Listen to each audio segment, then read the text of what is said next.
name is Richard Hernandez, and today I'm going to be sharing you guys just the importance of knowledge and what it is and how it affects us in our lives. So obviously knowledge is power, and I want to start this off by telling you guys about a story. So there was a king, and he lived in this kingdom, and in his kingdom there was no wise people, nobody was educated, and because of that he suffered in a lot of his battles and a lot of how his kingdom ran. It was ran very poorly because nobody knew what they were doing. So one day he decided to go and travel around the world to seek wisdom. So he went from one side of the earth to the other side of the earth, asking questions and just trying to get as much knowledge and as much understanding as he could.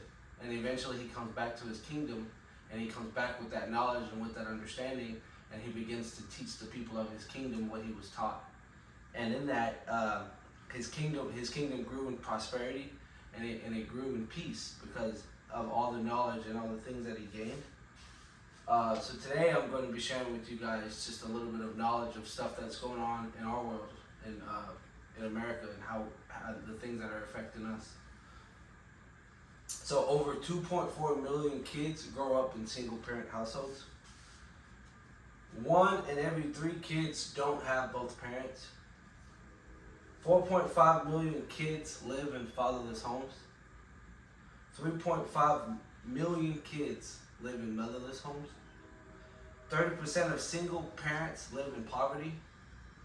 20% of kids that are born into married couples will face a divorce by the time they're the age of 9. 50% of children who are married to an unmarried couple, 50% of them will receive a breakup in their parents' lives.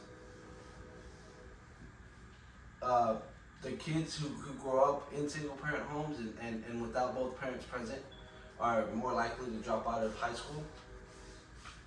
So the lack of knowledge here is like the parents understanding the value of marriage and the value of oneself and the roles that they each have to play when it comes to marriage. So next up is the suicide rates. The suicide rates have increased approximately 36% from between 2000 and 2001. 12.3 million people thought of suicide. 3.5 million people planned a suicide in 2001. 1.7 million people attempted suicide in 2021, I'm sorry. The second leading cause of death in the ages of 10 to 24 and 20 to 34. 48,000 deaths in 2021. The suicide rate is higher in men, about 4.5% higher. 11.6% of people died trying to poison themselves. 25.8% died by trying to suffocate themselves. 54.6% died from firearms. One of the main causes of suicide is people feel like they're worthless. People feel like nobody understands them, and they begin to hate themselves, and they begin to hate the world that they live in. They feel like they grow up without a purpose or without an understanding of why they're here in life and what their value is and how they can contribute to the world.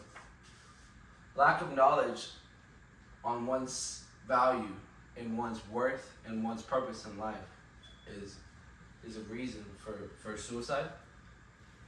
12.4 Americans live below the poverty line in 2022. That's a 5.2% increase from 2021. 37.9 people live in poverty. 1 in every 5 Americans has no savings at all.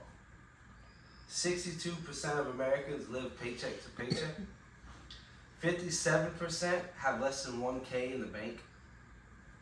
32% of working age Americans have no retirement. That's 58 million people who don't have a retirement. The average age of retirement is 64 years old in America. The average lifespan is 79 years old. 15 years you get to enjoy your life after working, if you do everything right. And this is lack of knowledge on finances and how people handle their money and how people handle their finances. What if there was a way to gain knowledge over all the things that we just talked about today? And what if there was a way to gain all the answers to all the problems that we talked about today? Would you go after it? Would you seek it? What if it was for sale? Would you buy it? The average Bible costs $6. Not the book itself, but the knowledge and the wisdom that is inside that book. And like I said, the book itself only costs $6. 50% of first-time marriages end in divorce. 78% of second-time marriages end in divorce.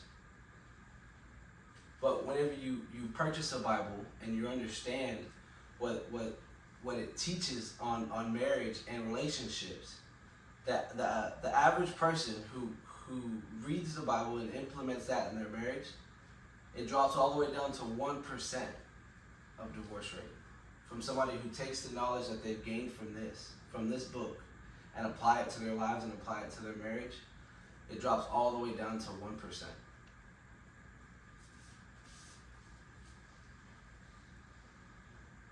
The finances of those who read the Bible, they did a study and they compared the two of somebody who reads the Bible and applies that knowledge to their lives versus people who don't read the Bible and don't have understanding of what the Bible says and what it says you're supposed to do with your money, you're supposed to do with your finances.